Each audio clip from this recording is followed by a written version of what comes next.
واخيرا خلصنا من موكا، يلا في داهيه. طبعا مش الموكا اللي انتوا بتقولوه من المشروبات بقى والقلاطه ودي، نو نو نو، لا يا جماعه، دي موكا واحده كانت بتطلع كده على مواقع التواصل الاجتماعي، ومن ضمن حمله خليها تنضف تم القبض عليها. مين موكا دي وايه اللي حصل وايه اللي ظبطوه معاها؟ بلاوي بلاوي بلاوي. طبعا موكا دي كانت طالعة كده وماشية في اتجاه زي أم ساجدة، يعني بالصوت العالي وبالألفاظ اللي في منتهى قلة الأدب، ولا يمكن انتوا تقدروا تسمعوها. شفتوا الاتجاه ده ايه؟ والصوت العالي بقى، وتقول كلمات ومواضيع تفتحها فظيعة. ايه اللي حصل بالظبط؟ الناس زهقت وقرفت من النوعيات دي، فطبعا مش جا بقى بلاغ ولا اتنين، لا، بلاغات كده على قد ما تقول جول، جت بلاغات كتيرة جدا ضد موكا. البلاغات دي بقى محتواها ايه كده بالاجمالي؟ ان هي بتقول الفاظ مش كويسة وبتنشر فيديوهات طبعا تتناقض مع القيم الأسرية والمجتمعية، طبعا غير الفاظها الإباحية اللي لا يمكن أن تتخيلوها وتتصوروها على قد كده ما تقول جول. طبعا جت البلاغات دي، فطبعا عملوا التحريات اللازمة، وبعد كده تم القبض عليها، وهي أصلا ساكنة في منطقة الجيزة. والمصيبة السوداء اللي احنا عرفناها ان هي كمان ليها معلومات جنائية. ادي النوعيات اللي بتطلع. لما ظبطوها لقوا معاها ايه؟ لقوا بقى ما تتخيلوه.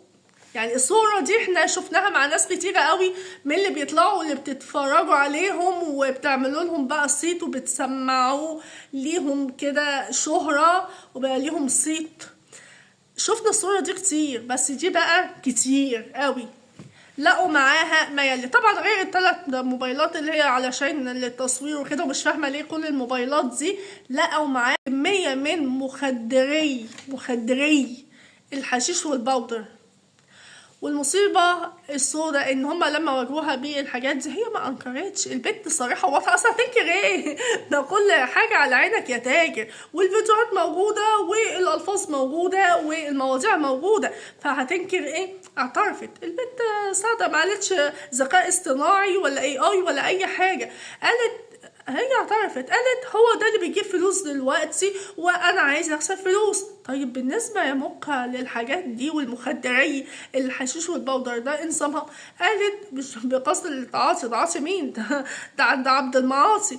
لا، هي قالت طبعا ان كميه كبيره جدا، قالت ده بقصد الاتجار. هي كانت واضحه وصريحه، فطبعا هي اعترفت. ما هتقول ايه؟ هتقول لا يعني كان حد سايبهم عندي كده وهيجي ياخدهم بعد الظهر، ما عندوش مكان في بيته يعني ولا ايه؟ فطبعا اعترفت، وبناء على كده تم اتخاذ الاجراءات القانونية اللازمة ضدها بخصوص الفيديوهات والالفاظ الاباحيه. والفيديوهات ديت اللي هي كانت بتعملها علشان زياده نسبه المشاهدات وتحقيق ارباح منها، بحكم ان هو ده اللي ماشي والدارج على مواقع التواصل الاجتماعي. وكمان المخدري الحشيش والبودر اللي هي اعترفت بحيازتهم بقصد الاتجار، وخصوصا ان احنا سمعنا ان ليها معلومات جنائية.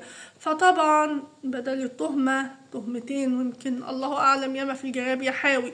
بس برضو يعني بالمناسبة موقع يعني وكده، هو الناس برضو اللي تم القبض عليهم من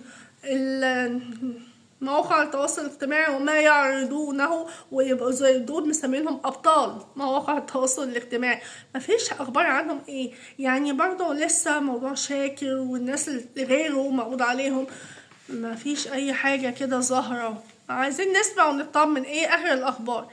عموما تم اتخاذ الاجراءات القانونية اللازمة ضد موكا، وهنتابع اول باول ايه اللي هيحصل. وبالتالي يا ترى مين اللي جاي في السكة في حملة خليها تنضف وخليهم ينكشحوا؟